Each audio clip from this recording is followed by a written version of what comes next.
Spurdos Spärdos. Me olemme Anonymous.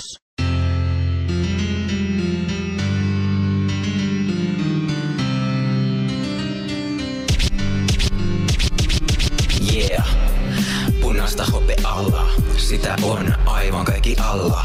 Kaupasta ES nyt heti ostaa. Hyvät makeat ja korianterit, on tullut aika avata silmämme.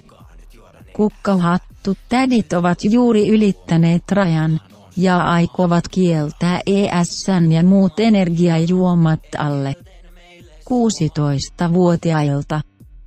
Tälläkin hetkellä tuhannet kukkahattu-tädit allekirjoittavat nimiään listaan, joka ajaa lakiehdotusta energiajuomien ikärajalle.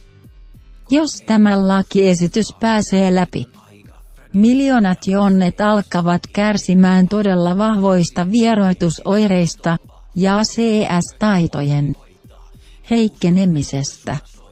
Meidän tulisi yhdessä 3. toukokuuta, mikä on myös virallinen ES-päivä, ostaa vähintään 5 ES-tölkkiä per jonne ja päristellä niin kovaa kuin pystytään saadaksemme kukkahattutätien kieronjuonen tuhottua.